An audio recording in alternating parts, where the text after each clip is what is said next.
Hello, and welcome back, even though, for anybody watching this afterwards, it probably won't look like and we're back, but it is. So, I wanted to jump into things a slight little bit early, just because I want to, I realized that I forgot, um, um, thank you, Nick W. Um, uh, uh, um, Contact me by email. If you what was I gonna say? Yeah. Sorry. Just kind of feeling slightly off today. Ask you guys how the test went over the weekend. So, how did the test go? How was the difficulty? How long did it take you, if you don't mind sharing? I would be interested in any feedback that you have with respect to the test.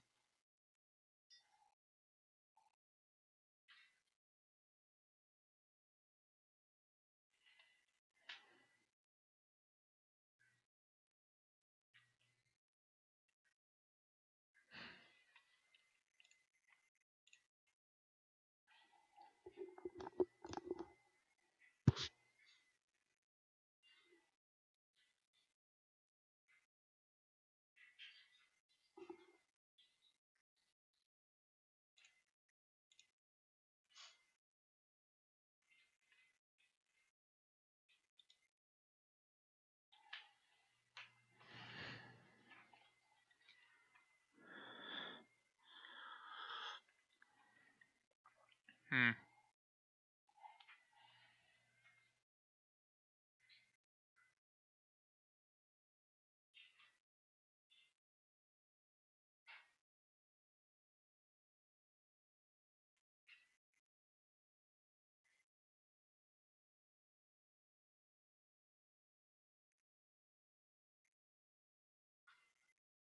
Hmm.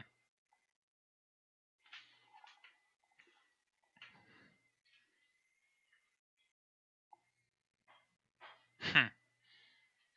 Yeah, the recursion question was kind of a bit more straightforward. At least the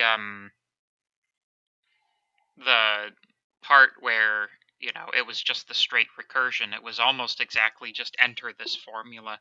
But it was the memoization part that was really, I think, the added some difficulty to it.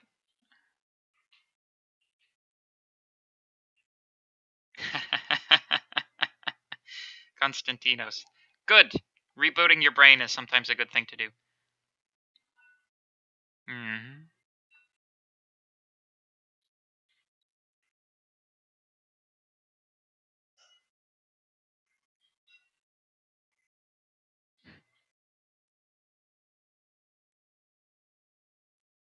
A harder recursion question, you say? We'll see. Oof. Yeah, that's the worst, is like those, like when you make a mistake and it's like one character off and you spend hours looking for it. That can happen. Hmm. That's interesting. Well, at least when I was performing my tests of the memoization process, like I was running it on the JHub server. If you're running it on a local machine that's more powerful, then it's entirely possible that you would have been able to run that super long test case without with an unmemoized version. But you know, I think it would be pushing it. Like memoization really does like um it contracts the amount of time that takes considerably. Um, okay, if you have a question, oh my goodness, I'm getting behind the chat. Hmm. Hmm.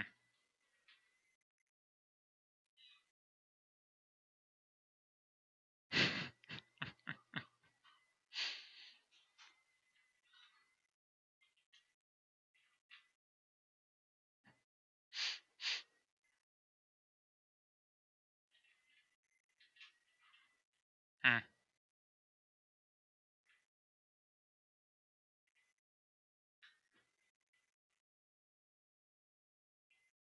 Um.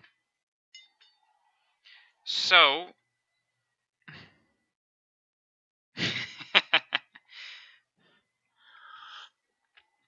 Yeah. No. Yeah. Basil is. Um. I'm really really happy that Basil managed to get situated uh, into the particular role in the course that he did, because he's been doing a fantastic job. With respect to Konstantinos's question about using LRU or IRU cache library, I guess we'll see. The thing that I anticipated was that you would create um, a memo in the same way that it's demonstrated in the notes, right? And that you'd like carry a dictionary forward or something like that. The main thing, I I guess I can reveal this now that all of the tests will be in. The main thing that we'll use to mark whether the memoization was done correctly is actually we have a piece of Python code that's able to count the number of times the number of recursive calls that are made. So if you are, it might end up being that we have to let the elbows out a little bit and have a plus or minus margin on it. But generally speaking, if you've memoized it, then you should only need to test each. You should only need a number of recursive calls equal to the number of number of different inputs that the function will receive. So that should be a specific number, right? So we'll see. We'll see how it goes. Your Konstantinos, your approach may or may not do that, but if it doesn't, we'll if you feel you've been dealt with unfairly, then we can deal with it in post, and that goes for everybody else too. Mm.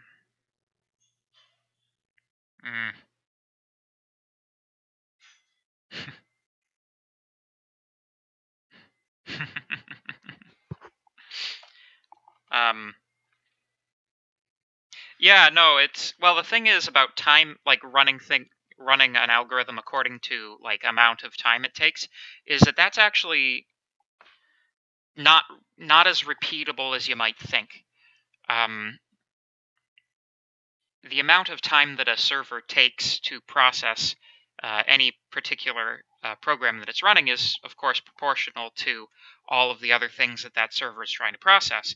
So how much time it takes could depend on environmental circumstances. So I think just counting the number of recursive calls is a much better way of going about that. But, what if we memoized it and used Wolfram Alpha's approximations to make the program as efficiently as possible?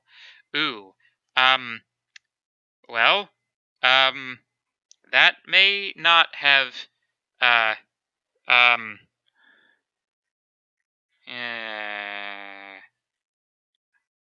Albert, I don't know if that's going to work with respect to the... Okay, that might be another one that you just have to bring your solution to me after you get your mark back, and we'll see if you did get dinged for that or not. I don't know. I don't know. We'll see. So, I have a question a little ways back. How many questions on the exam? So far, 3. Well, I guess technically 5, because one of them's a 3-parter. But, there's at least one more question I'd like to put in there. Possibly 2. But I'm not going to tell you what they're about. At Nick Moore, is the autograder located on a server at Mac? Why, so you can DDoS the server? Nah. It's... Everything's run on JHub too, including our autograder. Although we do have the capability of pulling everything off of the server and running it on a local Jupyter instance if we need to. But generally speaking, we don't need to, so that's where we do stuff. Yes, if I could give Basil a raise, I would. The best that I can do for Basil is try to get him into the course again.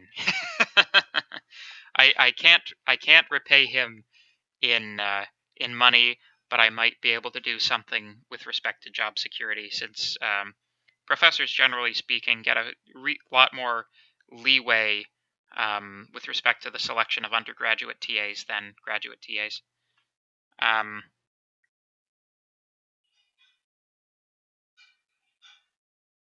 Yes, that's true.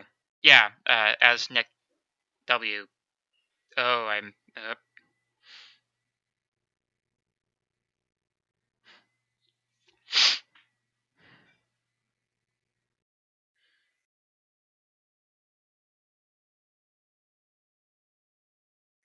Hmm.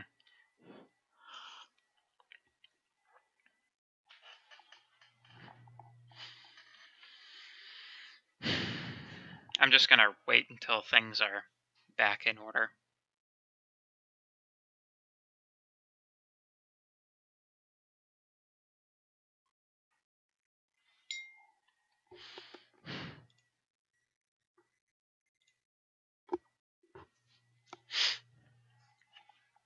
My transmit rate has been good through all of this. It's YouTube that seems to be the problem this evening. Speaking of when we get the marks back, do we have a rough day when we will get our test mark? Certainly before lecture on Wednesday. I always like to have it, like, I need to have it before our lecture on Wednesday so I can, discuss the stats and stuff. Excuse me. So, certainly by Wednesday. How do you know if your code is the most efficient? Because I'm assuming later on in programming courses we will need to make our code more efficient. So how would you go about doing so? Any tips? Generally speaking, if you want your code to be more efficient, first of all, it's useful to have a way to measure that. Oh, for God's sake.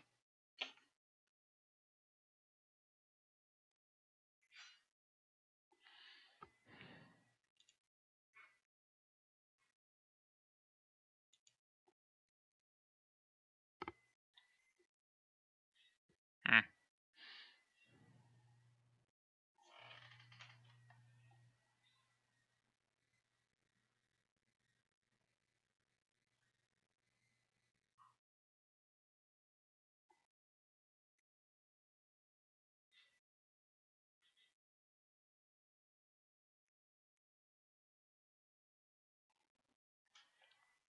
Okay. If you guys don't mind, I think I'm going to go just reset my router, because this is terrible.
Testing, 1, 2, 3, testing.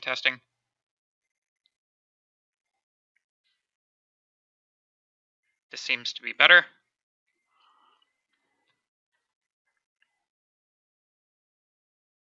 Okay, good. All right. So, to the thing that has been discussed in chat quite a lot. Oh my goodness, so many chat messages. Well, let's see.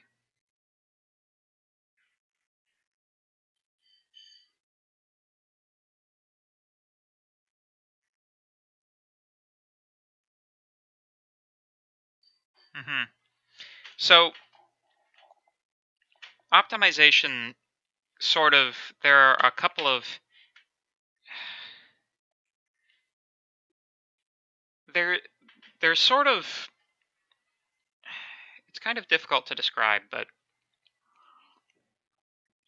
with optimization, when you're optimizing code, there are there are a couple of things you can do, right? The sort of, turn two if statements into one, don't use use as few nested loops as you can, stuff like that. That will get you to a certain point with respect to efficiency. But generally speaking, the stuff that you would be learning in higher level courses with respect to optimization will often have a lot more to do with the structure of the underlying data structures themselves that you're operating on. When you get things like big O notation and this algorithm is linear, this one's logarithmic, this one's exponential, that sort of thing. That's all structural, right? That depends on the manner in which the data has been structured. For example, you might have two data structures, right? Let's imagine that you have two lists, right? You have one list that orders itself as elements are added to it, right? And then you have another list that does not order itself as elements are added to it, right? For the ordered list, adding things to that list takes more time, right? It's more computationally expensive because you have to maintain the sortedness property. However, the way that you gain the trade-off for that, what you're gaining is that you can look up elements in that list very quickly using the binary search method that we have been, that we talked about a number of lectures ago. If you have an unordered list, adding something to that list is incredibly fast and cheap. But where you pay for it is that if you need operations that are based on a sortedness characteristic of that data, it will take more time to do that. So you have to select your data, the types of data structures that you want for the application. Another way that you increase optimization is by working in an assumption, right? So if you are dealing with a case that never actually happens, you can remove that code, right? Because that case never actually happens. Even if you have to enforce some data policy that makes sure that a particular computationally expensive case never has to happen, that might be worth it in the long run with respect to efficiency. But efficiency is a whole academic discipline into and of itself with respect to software efficiency, and there's no good one-liner with respect to this code is more efficient than that code. But yeah, anyway, we should probably get to the topic we're actually supposed to be discussing right now, eh? So anyway, let's talk about visualization. So in our particular case, we are talking about graphs. There are many libraries for plotting in Python. We've got Pylab, we've got Pieplot, which is part of Matplotlib. It features basic syntax, which is object-oriented, and also Pandas, which builds on Matplotlib. Matplotlib is kind of like your really, like, it's the Mario of plotting libraries.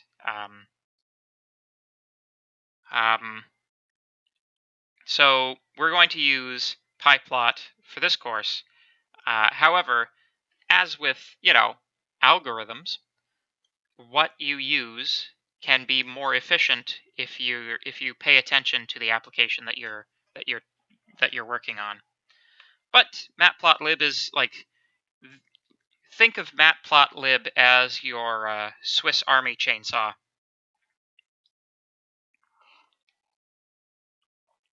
So Matplotlib is pre-installed in Anaconda.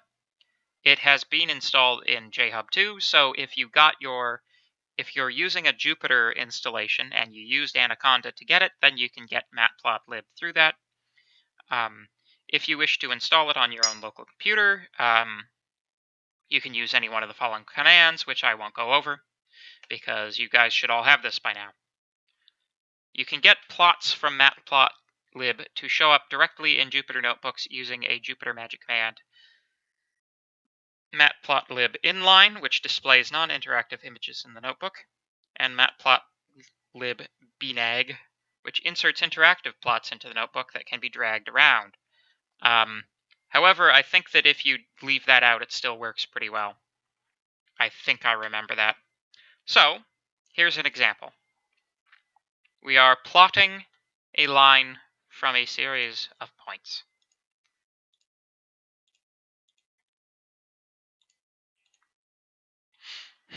So we are importing matplotlib.pyplot as Pieplot. We have some x values, we have some y values, and this graph does not line up with those, so I'm going to have a chat with with a certain person. So if we plot the x values versus the y values and then call the show method, this should work.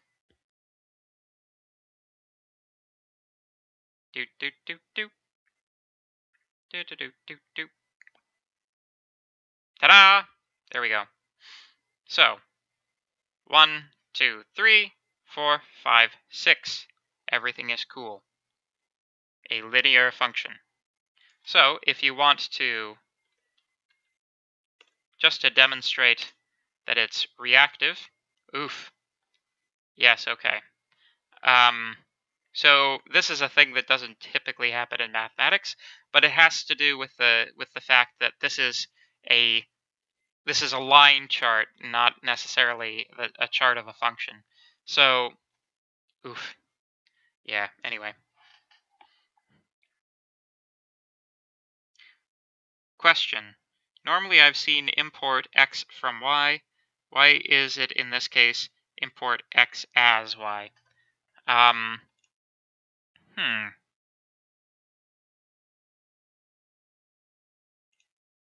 don't know. Let's see. Python as import as. What's the difference, Internet?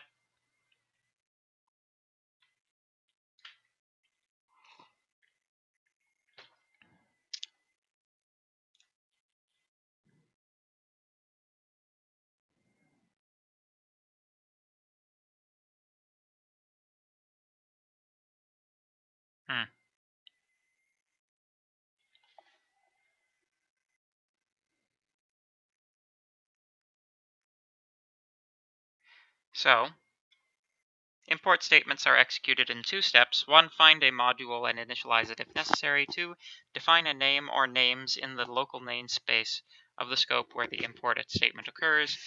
From the first form, without from, repeats these steps for each identifier on the list.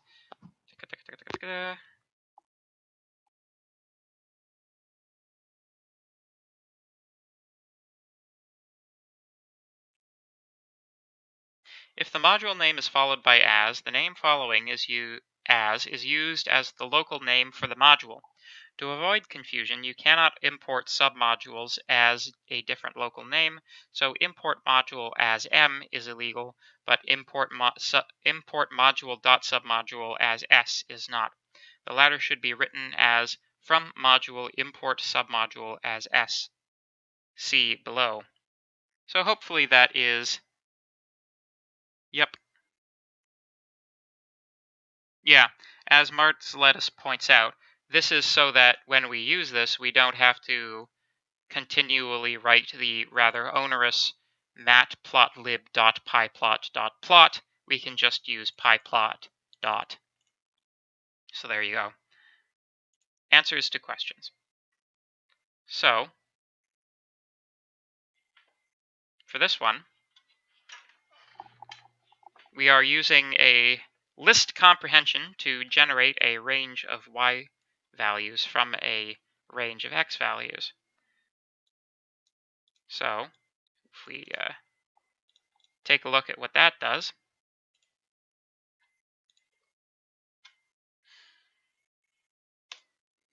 you can see we get this nice curve.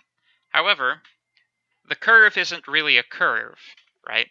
What is happening is we just have so many points here that it gives the appearance of being a smooth curve, even though it's like if you zoomed in far enough, you would be able to see the individual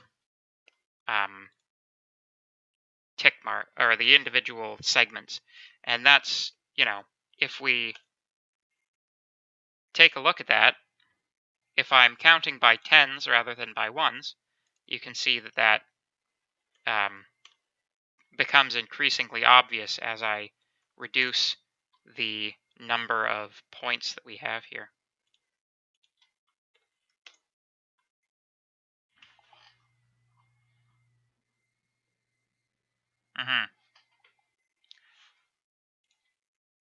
So, this is good.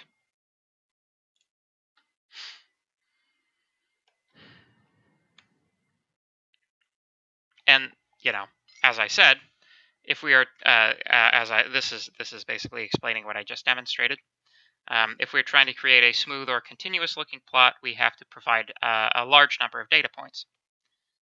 So, if we are trying to create, oh my goodness. So we have a problem though, because if we are trying to do this, yeah, if we're trying to do this on a small scale, right? We're not necessarily in the case where we're going to have to that we're going to have whole number integers available to us, right? So, and the range object operates on integers. If we attempt to create a range with 0.01 spacing, we're going to get into some problems.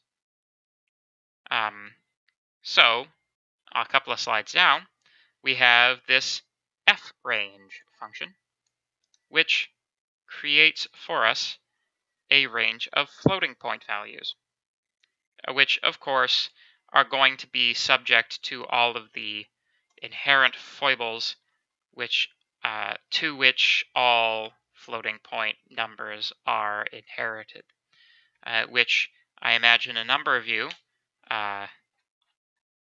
had first-hand experience of on the test, the last test.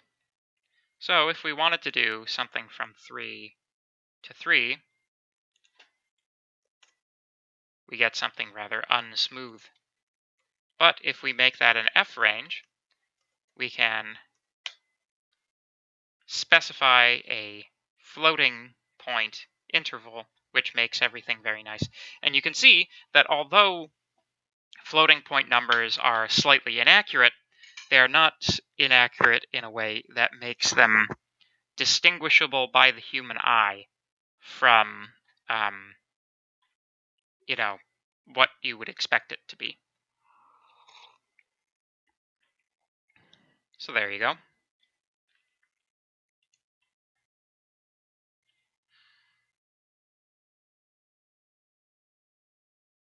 Yes, f range. So let's try doing some more interesting stuff too.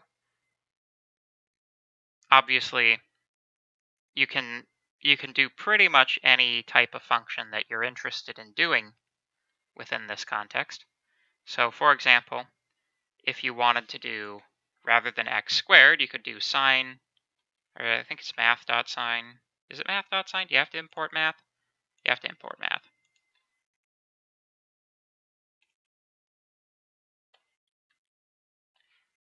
Sine of x. Oop. Math.sine of x? Yes. There you go. Sine of x on the interval from -3 to 3, which, as we all know, is just about pi. Math.pi. Math.pi. There you go, if you want it to be just a little bit more precise. Had a problem with floating point numbers because I didn't realize math.floor used float and I used integer division instead. Yeah, floats can be tricky. The way that I wrote my solution to that problem, incidentally, if anybody's interested, I used the decimal library. I'm not saying that if you didn't use the decimal library, you got it wrong. I'm just saying that's what I used. There are other ways that will have worked as well, but that's the way that I chose to do it. So, if you want to do stuff, you can do all kinds of stuff. You can mess with things a bit. You can have all kinds of interesting functions like that. You can have 1 over x times this stuff. Bing, bang, boom. Doesn't even give us a 0 error for some reason. Yeah.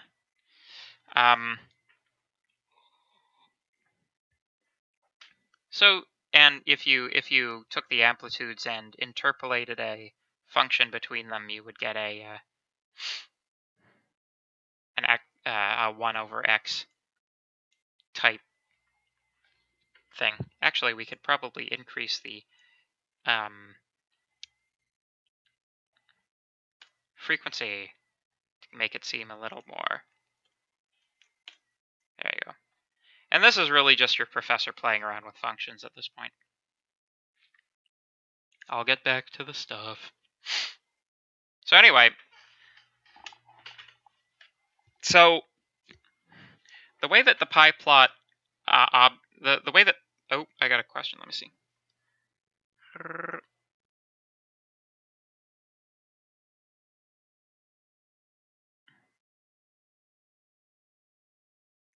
Is this a Fourier transform? Kind of. It would be well, I think that the Fourier transform is supposed to have constants, right? So you guys are taking advantage of me while I'm very susceptible to answering questions and stuff. So with the Fourier transform, right, I believe how it works is you've got a number of constants that are applied to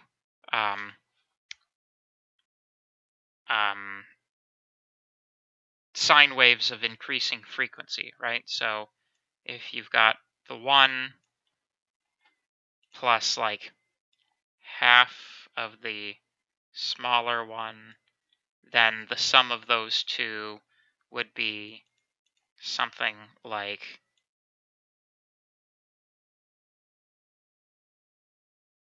right, and all kinds of stuff like that. That's, I don't know, that's very rough approximation of the way the Fourier transform works.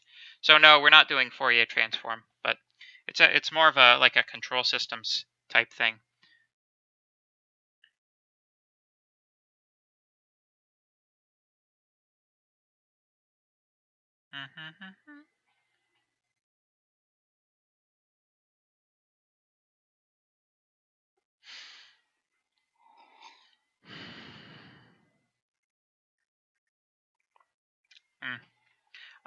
So anyway, the way that the Pieplot library works is Pieplot is an object in the sense of the classes that we've been dealing with, that we now know how to deal with. So you load data into it using the plot method. That creates the plot, and then you demonstrate that plot using show. However, there are a number of different ways that you can do this.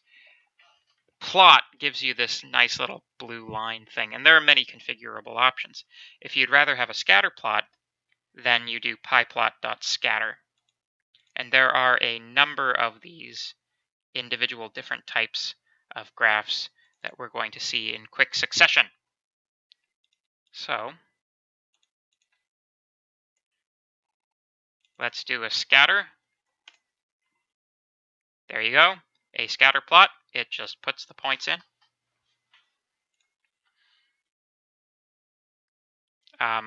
There are some more toward the end of the file.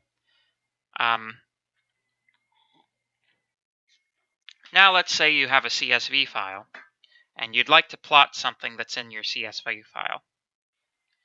Your basic approach would be to read the data from the CSV file using the approach that we discussed in previous lectures, i.e. the use of the CSV library, and then you would construct your x values and y values by iterating through the rows of the CSV file and skimming off the data that is relevant to you. Some libraries can be used to do this more or less automatically, such as numpy.loadText and pandas. You can also load data from a network file using the approach from previous lectures. So, for example, if we have a sample.csv, then we can open it with the CSV reader for row and rows, xValues.append row 1, yValues.append row row 0 and row 1, then pieplot.scatter xValues, yValues, pieplot.show, and that, this should be a reasonably rudimentary connecting of things that we have already dealt with.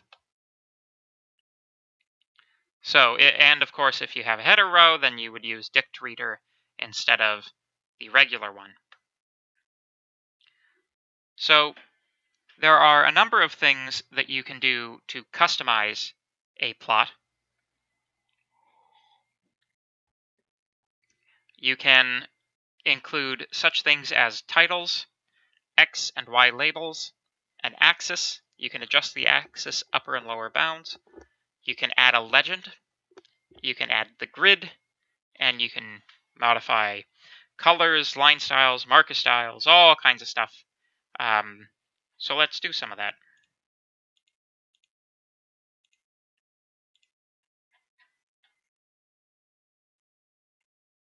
So the way that you do that is you just call a bunch of methods.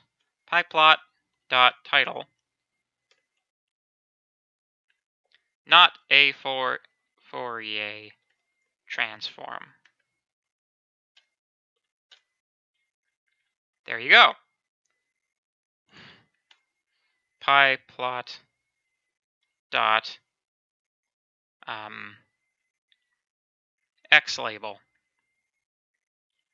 That will be time. Pieplot dot Y label.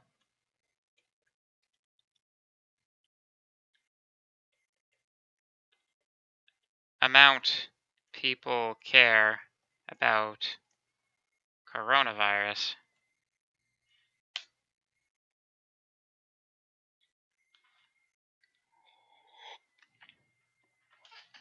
Which is just a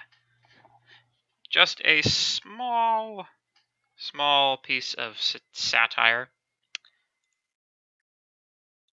You can also adjust the axis. So pieplot.axis. You have a list in there for some reason or another. If you want to see it from, let's say, 0 to 24, and from -2 to -5, or +5. There you go.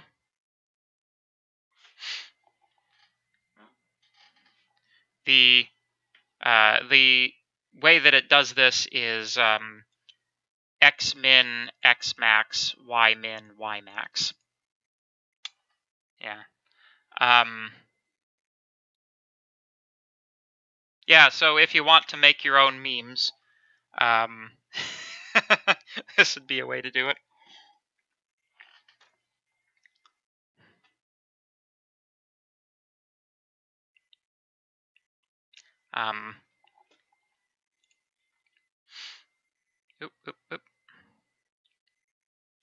If you want to add a legend, Pieplot.legend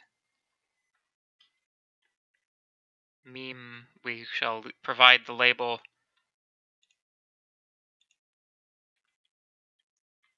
memeability, and there you go. Very good.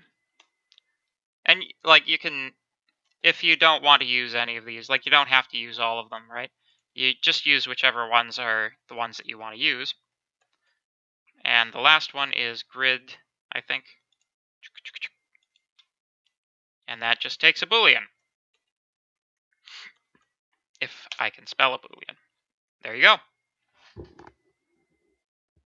Oh yes, you could. Yes. Let's see. I could probably do something similar to the stonks meme. If it's just a regular sine wave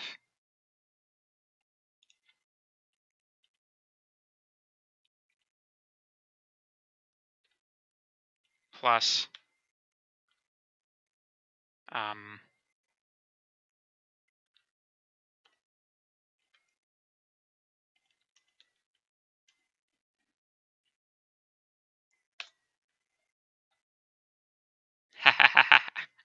yep, that's not bad actually.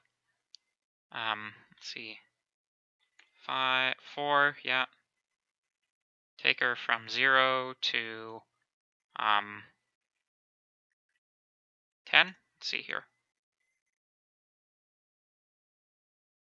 I don't think I can do the arrow, but yeah, there's the stonks meme for you.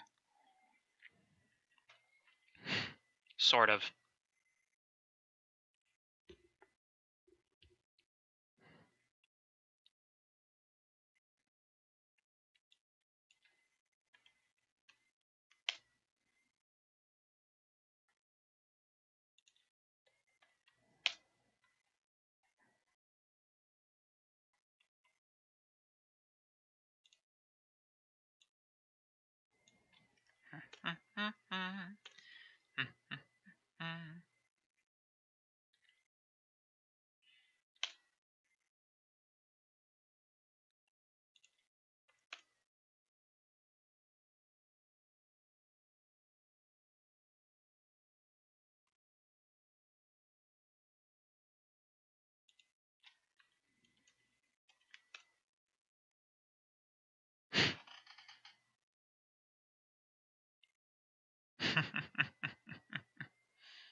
Anyway,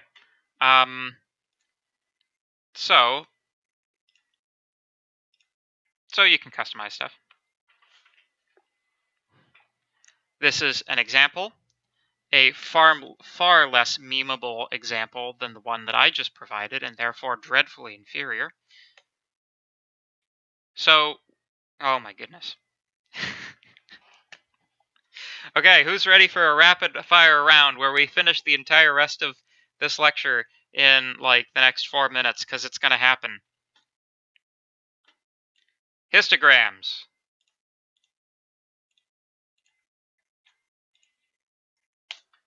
Very, very, very easy. Just have some data with some repeated elements. Pieplot.hist data pieplot.show, and you can apply all of your stuff to it.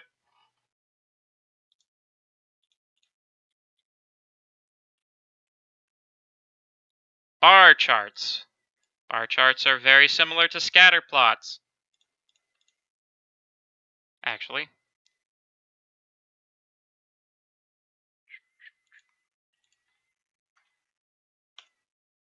This is for vertical bars. If you wish for horizontal bars, use the H. So there you go. Y values, X values. Very good. Notice that the Y values are now along the bottom here.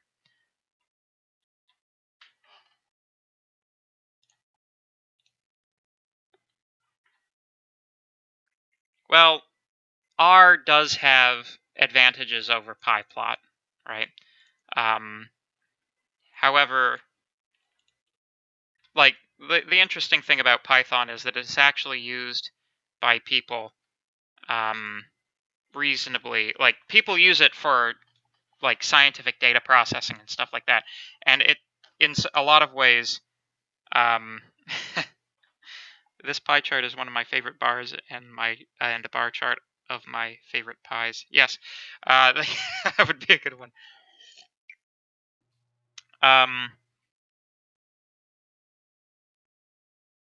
Yeah. So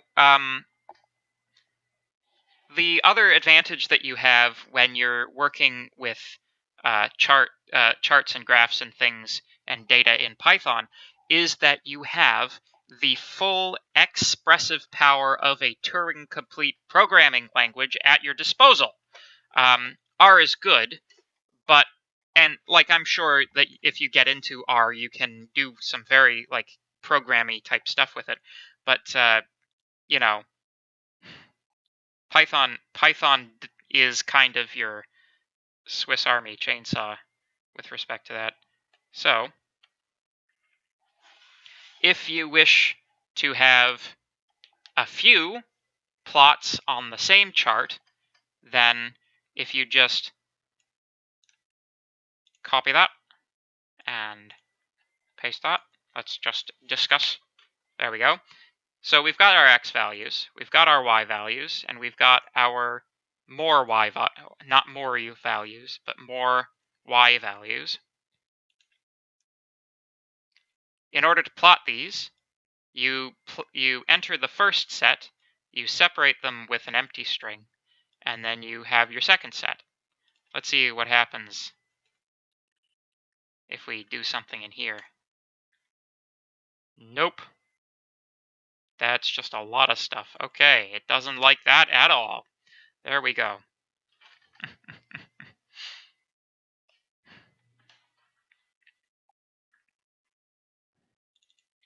Spam.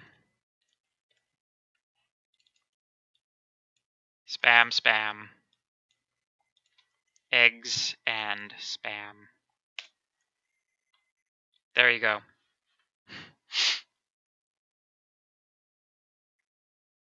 You know, just for the Monty Python referential humor points. If you wish to plot date time objects, which are a thing that we just talked about,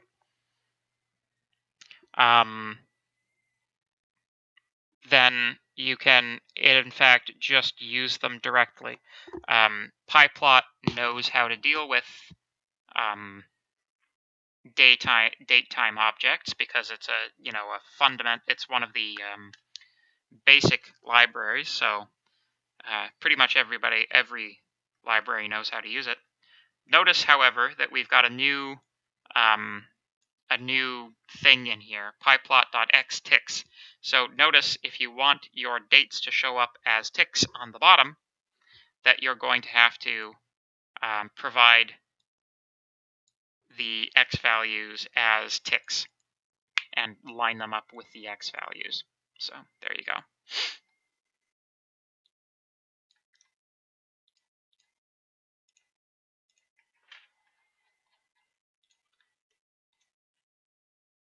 There we go. And if you didn't, this is what you'd get.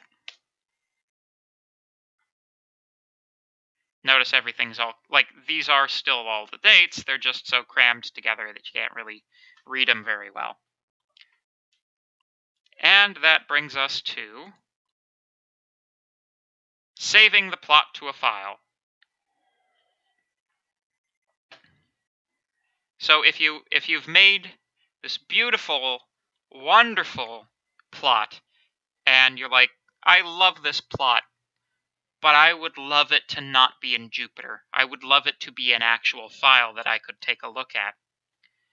What you do is you use savefig instead of using show. So let's say we had this one, save fig, give it a name, spam spampy.png.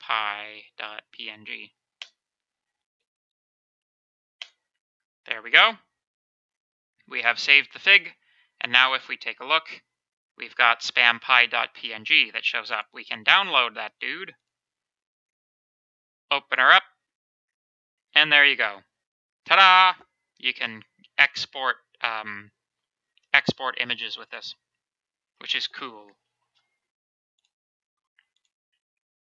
You can also even adjust what the resolution is if you want it bigger. And just by way of a final slide, there are many, many, many, many, many different types of plots that you can do. You can do polar plots, 3D plots, subplots. You can add text and arrows, so we really could do the stonks thing. We could add error bars. There's just a whole heck of a lot of different customization options that are available to you. Shoop. Error bars, demo, histograms, things superimposed on other things, things that look like galaxies, all kinds of stuff. Violin plots. Ha! There you go. Miracle of Birth meme edition. Yes. So anyway, I realized that I went a little bit into the break.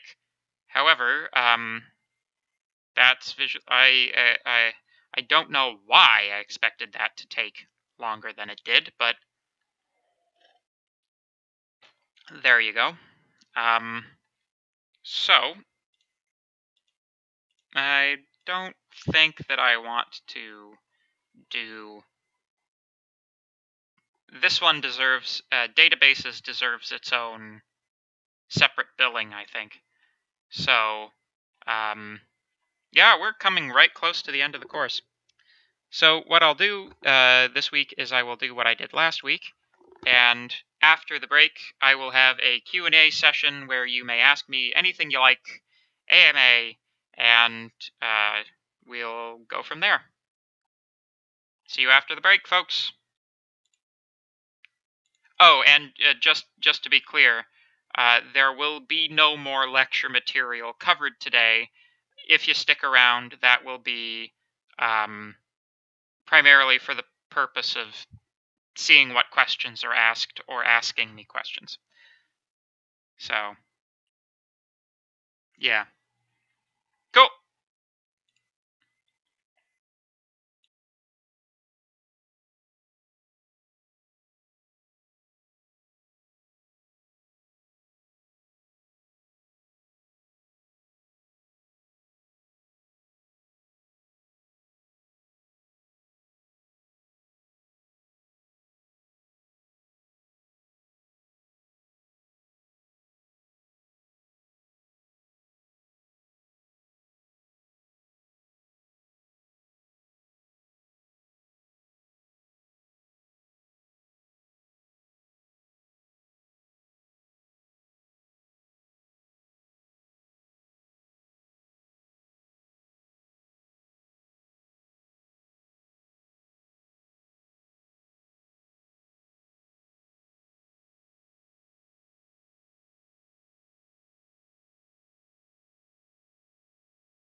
Hello, folks.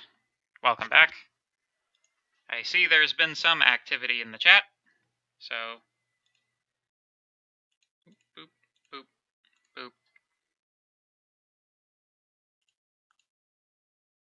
boop. So, let's see what we got here.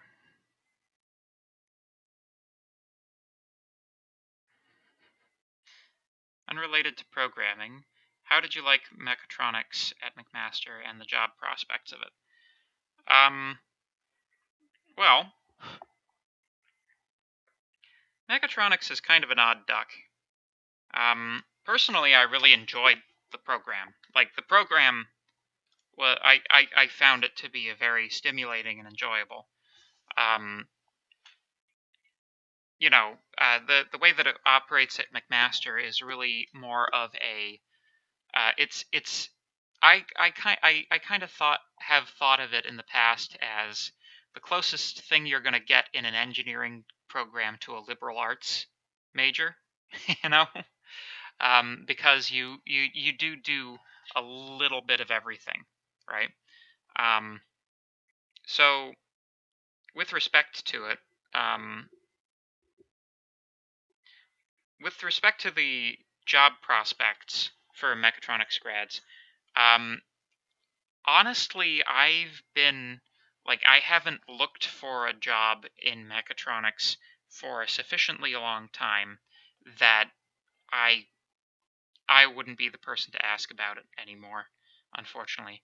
At the time when I was applying for positions after my bachelor's degree, which was about 10 years ago now, I did get a few jobs. The one job that I worked was I worked at a controls company. They were doing industrial automation equipment. And another job that I had was as a mechanical designer for rooftop solar panel installations. So you know, it was okay. They were sort of small to medium size, well, small to really small businesses, I guess you could say. But yeah, the whole mechatronics thing. Honestly, I don't know. Maybe at the time it was kind of hard to convince people that mechatronics, like what a mechatronics engineer was, because everybody knows what an electrical engineer is, and everybody knows what a mechanical engineer is, and everybody thinks they know what a software engineer is. Not many people knew what a mechatronics engineer was. However, I was also a member of the second ever graduating class of mechatronics engineers, so it is entirely possible that I was kind of on the bleeding edge for that particular one. Did you do any work for a company called HB Solar?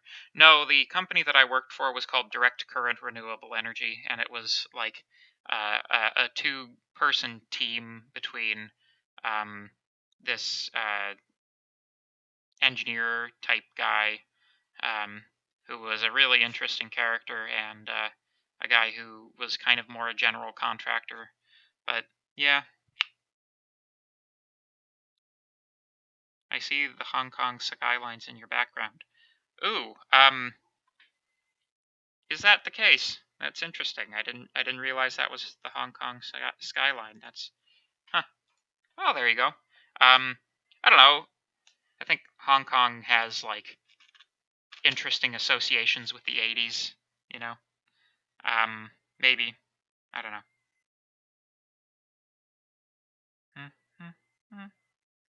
Can we look at the decimal library for a little bit? Yeah. I was hoping we could take it up on stream. Okay. Yeah. I'm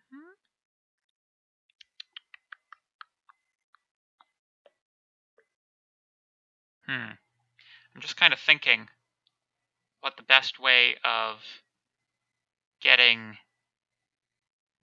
Okay.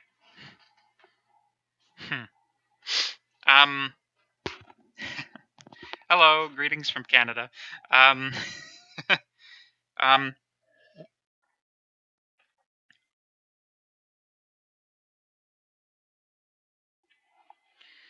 So I think the easiest thing for me to do is to log into JHub and just grab my solutions to the test, and maybe we can go through them if there's interest in that. Yeah, but in order to do that, I need to log into the VPN, which means I will interrupt the stream briefly. I hope that's okay. Will there be any alternative grade schemes, and just in case one test didn't go too hot? No alternative grade schemes, but there are bonus questions. So if you didn't do great on one test and you did better than great on the other, then they'll hopefully compensate for each other a bit. So I'm going to just very briefly nip off to the server and grab what I need, and I'll be right back. Don't go anywhere. And we're back.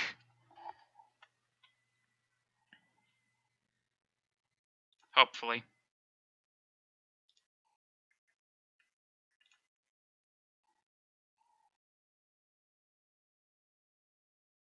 Cool. So this is a copy of the midterm that everybody just wrote, which includes the solutions that I wrote for it. So hopefully this will be interesting and very privileged information. I'm thinking that the people who stuck around will be really happy that they did so. So we were interested in question 2, 3, whichever. This one, Shoppy Goes Shopping. So this is my solution. From decimal, import decimal. So what I did was I converted everything to decimal on the... No time travelers, please! Yeah, please don't send any of this information into the past. I would appreciate it. So the cache, I created a decimal object. It's interesting because the way that I found that I had to do it, simply rounding cache to 2 decimal places still resulted in a floating point number, right? So I had to take the string conversion of that rounded number and then use decimal to interpret that in order to get that to work correctly. But in addition to converting the cache to the decimal library, I used I created a new inventory using the same methodology. So that seemed to work, at least for me. So once I had once I had new inventory populated with the old, the old inventory items, I then was able to first I subtracted the amount of the way that I decided to do it was to keep the cache on hand as the total amount that you had remaining, rather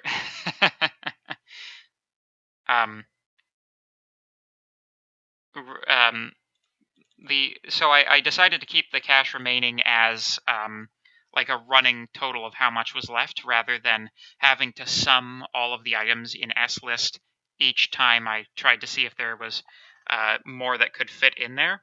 So that's what this is for, is just going through S-list, and for all of the items that aren't false, I subtracted the again, decimal converted value in that S list from the amount of cash on hand. So, yeah, that's true. As long as you got true for the test cases, that there is hope. That is true. Actually, if I can talk about that, by the way, don't be too worried about like all this stuff, because I like in order to get like correct incorrect results, I wrote a version of this that does not use the decimal library and just uses like a naive approach that doesn't do anything with floating point. I use that to design some of the test cases so that if you weren't handling the floating point properly, the test case would come back false. So, so what does converting to decimal actually do? Good question.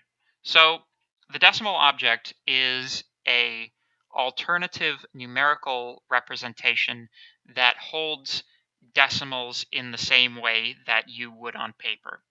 So you don't have to worry about, trails of digits and a floating point number being just slightly off from the number that it says it is. You don't have to worry about all of that. When a decimal says it's 0.49, it is 0.49. And you can perform all of the regular arithmetic on it. The other thing that you can do with decimal numbers is you can do equivalency comparison. You can do comparison like the equality operator on it, and that can actually be meaningful. Whereas with floating point, if you use equality operators, you're liable to run into trouble. So that was actually this third test case.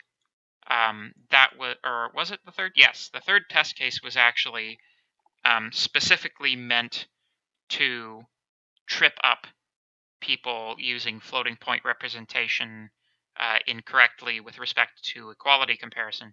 So I did say in the question up above that we only care about 2 decimal places. So if you take a look at this this test case here, you notice this value of bread it rounds up to 4.9, or sorry, 2.49, which is in fact the same as 2.49 here. If you're just using naive float comparison, if you're just like doing an equality check between floating point numbers, these will come out as different numbers. However, if you're keeping in mind that your like values should be rounded to 2 decimal places, then these are going to be the same, which means that execution of the algorithm must terminate as soon as it hits this second one, because that's specified in the question, which means eggs never gets assigned, right? So eggs ends up as false. Yes.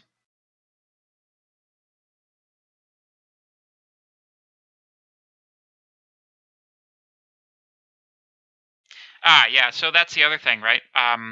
So although I used decimal throughout all of this, at the end I convert back to float. So within the space of the algorithm, I'm using decimal, but once I'm, I thought it was it would be a little bit obvious if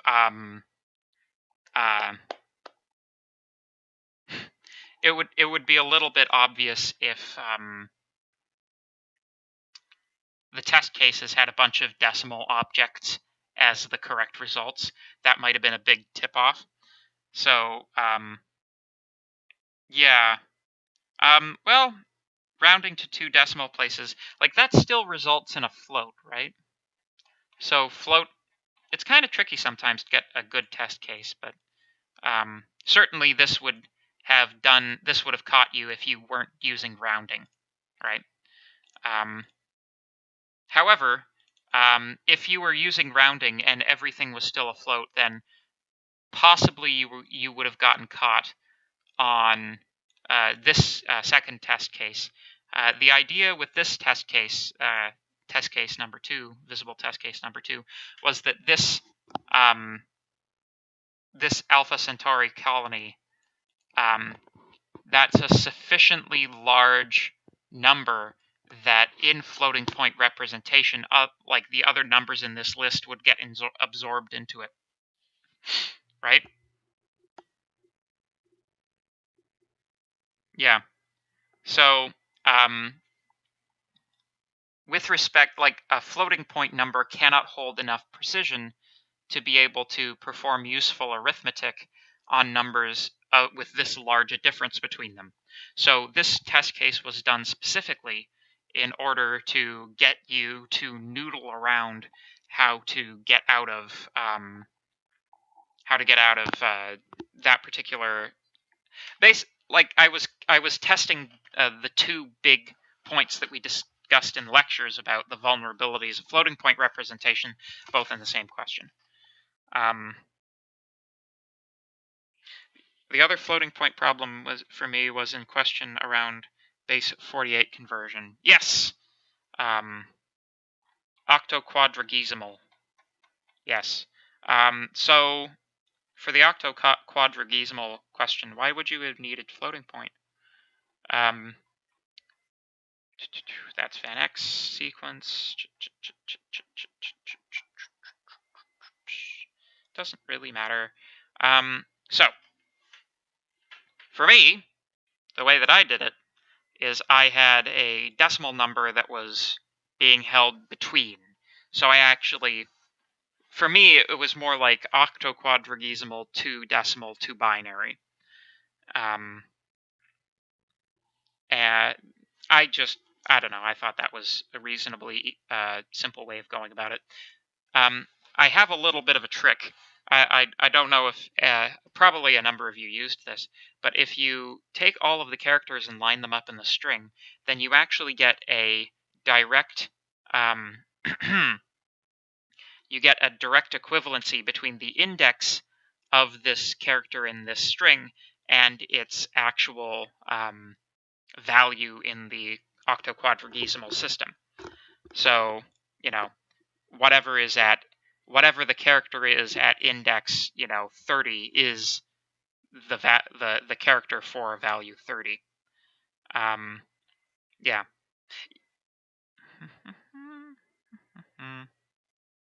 Yeah. So there you go.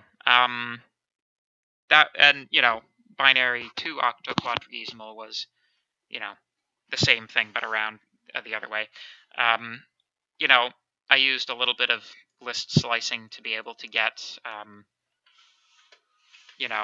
the correct slice of the, to slice down the list as I was going through it and stuff like that. But, yeah. Well, anyway, this was kind of intended to be one of the easier questions, I guess you could say.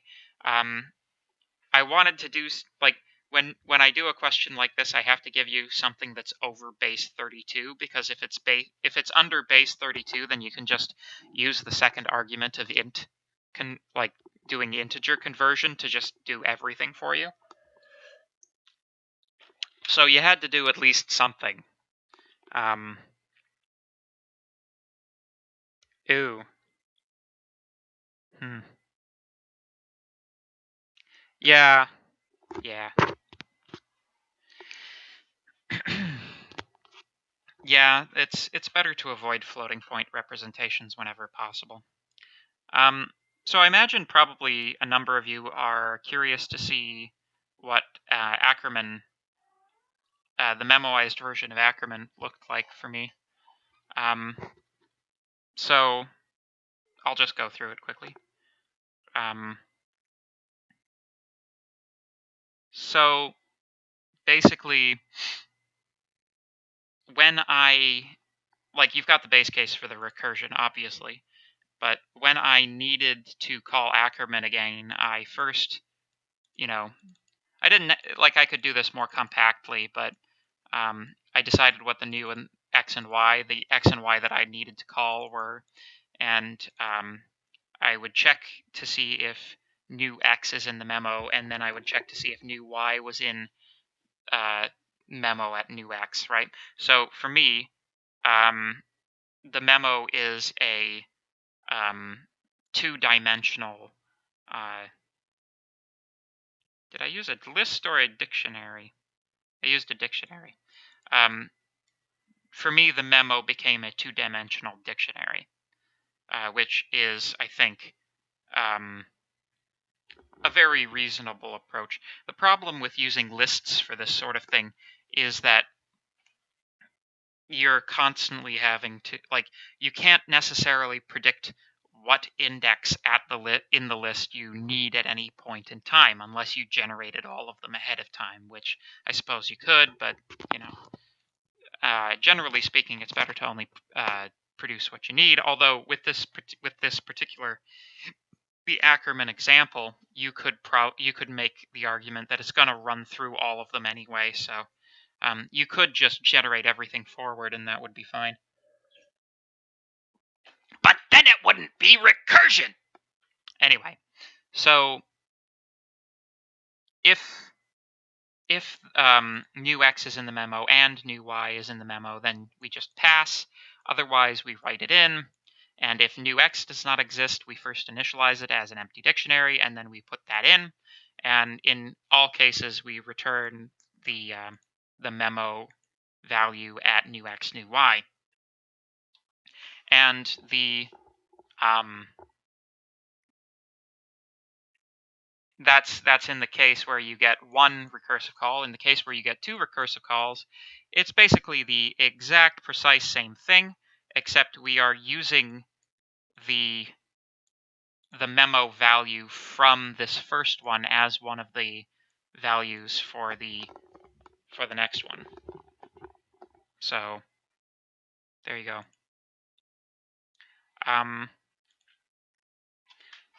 So question, how long does it take you to come up with a solution generally? It kind of depends, right? Like,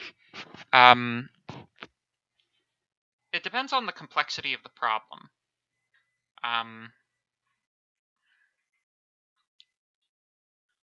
Like, when you're designing a question, sometimes it works out so that, like, the question you have in your head is, you know, correct from the get-go, and you do the solution out to it perfectly the first time, and, you know, you're off to the races. From there, it's only a matter of designing the test cases. Yeah, to those people who are saying that their solution wasn't this long, yes, that's true. There's, like, lines here that are redundant, you know, and it, you know, it does, like, sure, it's entirely probable that you could find a more compact way of expressing the same thing, but, you know, this is the way I did it. The Ackermann function itself is quite short, but yeah, so what often happens is I will write a solution to a problem and then, like, pick a couple of the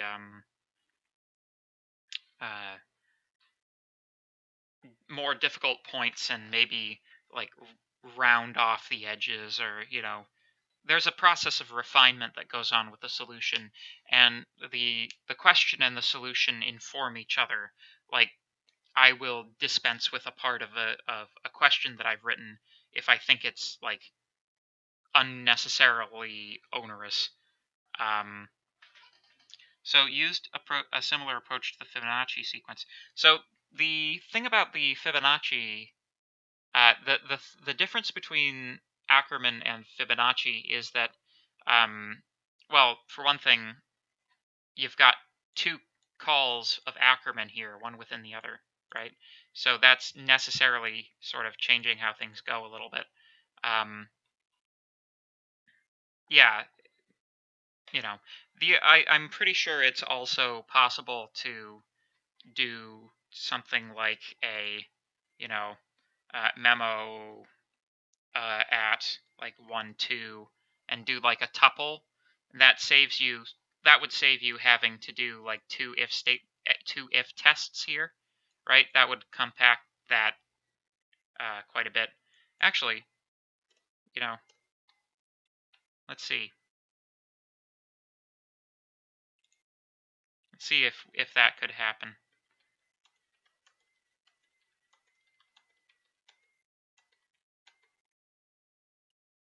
So even if we leave the fact that I'm using new x and new y here, if I change this to that, let's see what we get.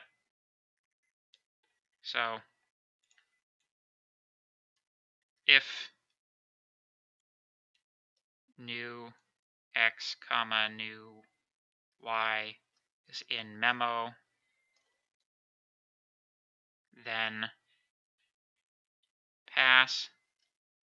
Well, actually, you don't even need to do that. If not that is in memo, memo at new x new y is equal to, you know, this, sure.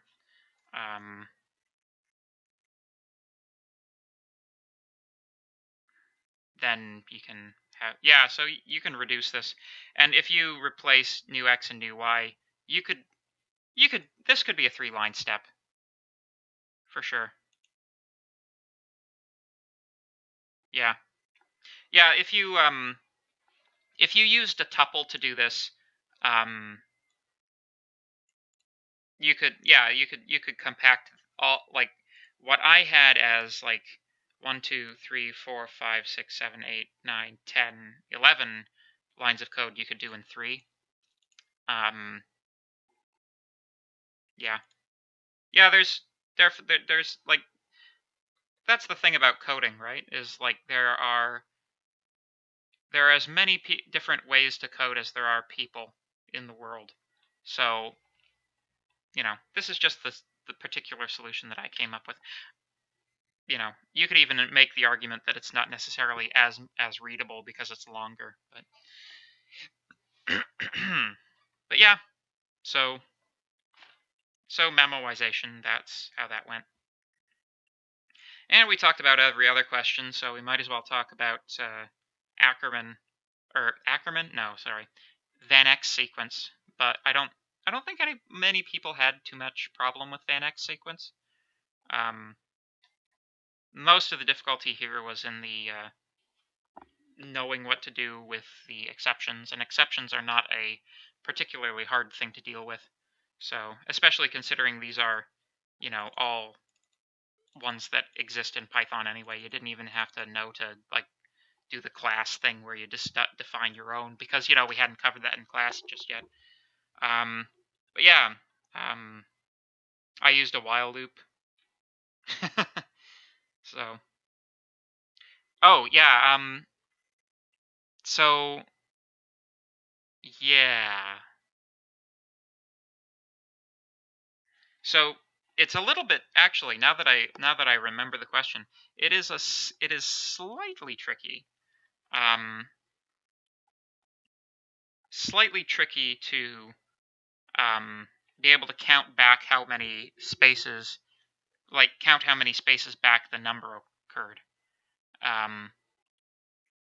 Personally, the way that I did it was I took the list, the entire list minus the last element, and I reversed it.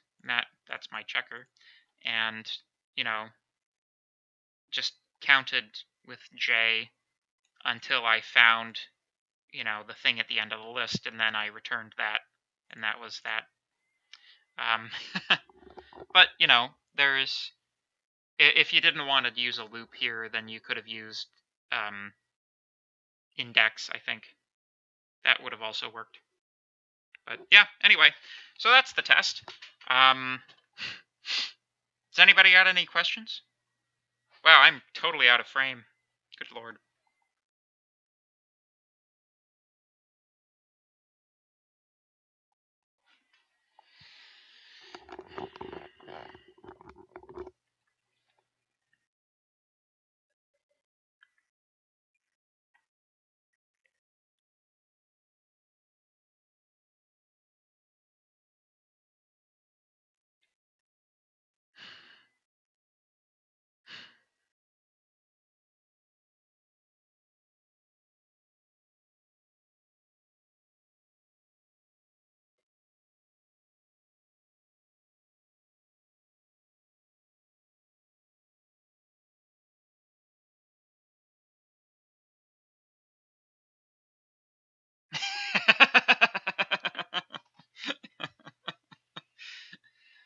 Yeah, it's the comment is it always seems so reasonable once it's taken up. Yeah.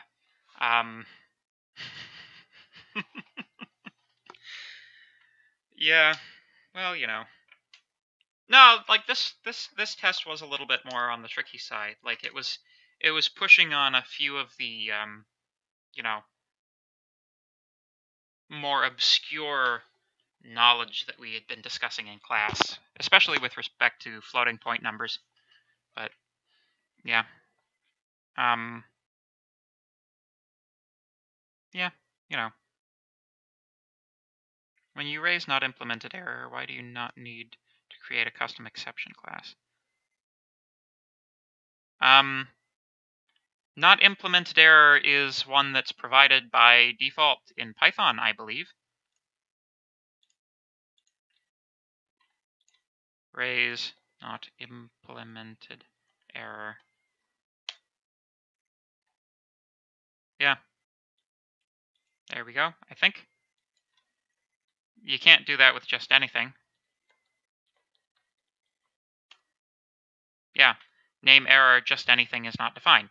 Not implemented error. It's in the slides too. That's a error that is predefined in Python, so you don't actually have to instantiate it with a custom class. If you did that, you probably just overwrote the existing definition, and that was fine. You know, it would have had no effect, if I believe, because you're basically redefining it to define it as the thing it was defined as anyway. So, yeah. So I wouldn't worry too much about it. I think you probably still got the question right. Yeah.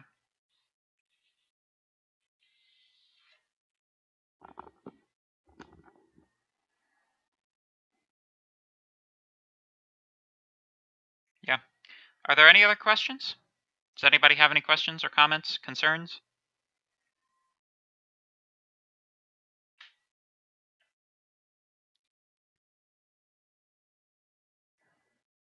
When I'm waving at the camera like this, what I'm doing is I'm like setting a visual indicator so that I can see when the latency is, and like when my question will have actually reached everybody.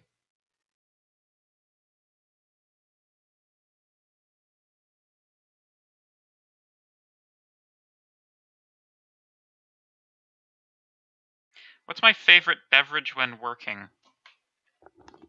Interesting question.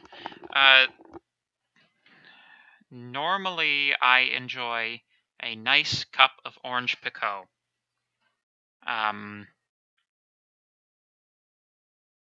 Normally, that will be Red Rose, but when I can't get it, Taifu is a pretty good substitute.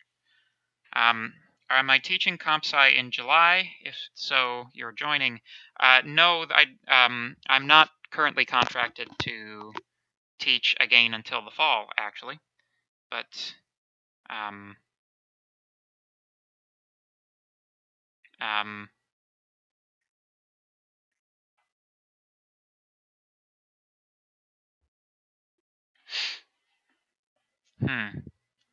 yeah, no, I'll be at the present moment.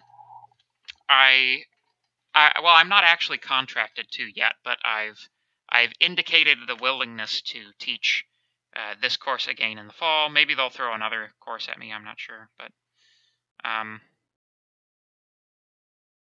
yes. So I have a question. Still wondering how you use log 10 to count the number of even digits in a number from a previous assignment. Okay. Yeah, let's see. So math, import math, if it isn't already.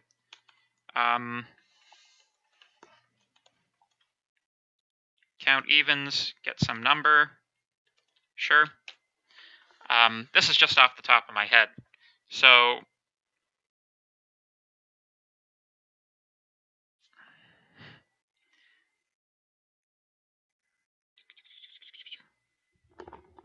me think here. So,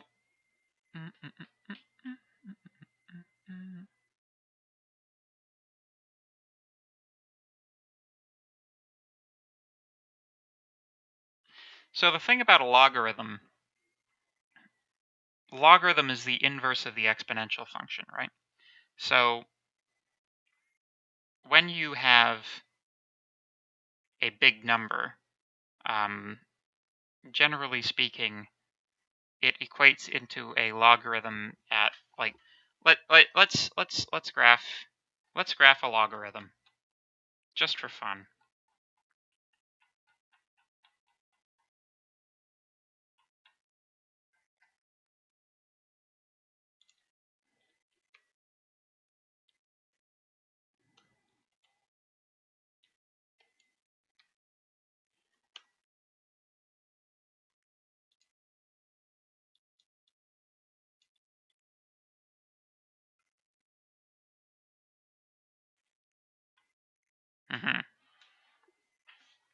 So at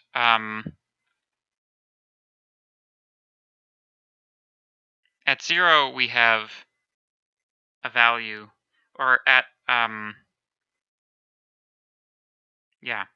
0 we should have a value of 1, right? And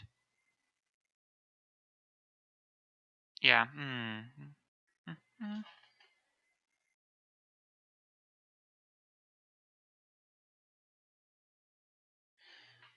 yeah, it's just like,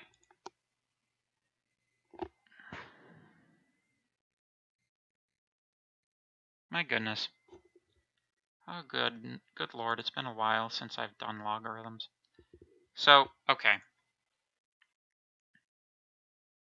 So rather than doing this, let's do 1, 1, 10, 100, 1,000, 10,000. So,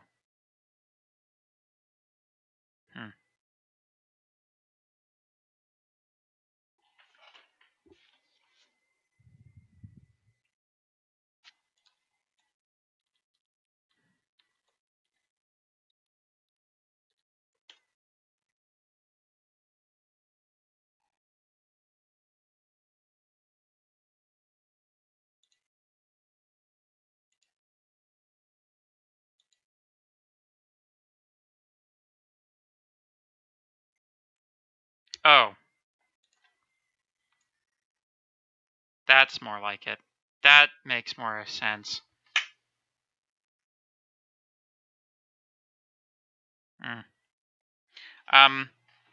If you like, the issue that I have is that I don't want to make the assignment solutions public, because then people will just copy them onto these websites that they have where they give you all of the solutions to all of the assignments for all of your classes. So if you're interested in seeing some particular solutions to some particular questions, please email me and we'll sort it out. But you will be like, you'll be strongly told, don't um, share them online.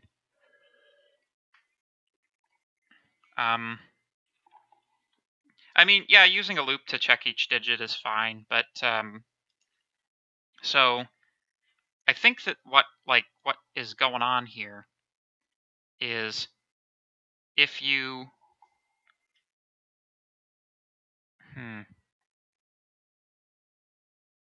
so evens, eh? What happens if we do? I think that should be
Hmm.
Yeah, I don't know. Sorry, this is a bit of a mystery for me as well. Hmm.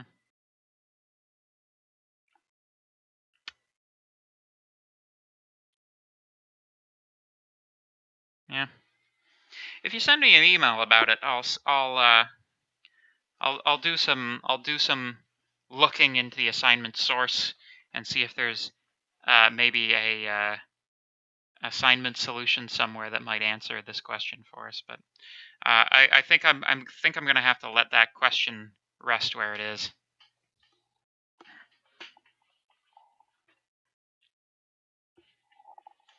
Are there any other questions?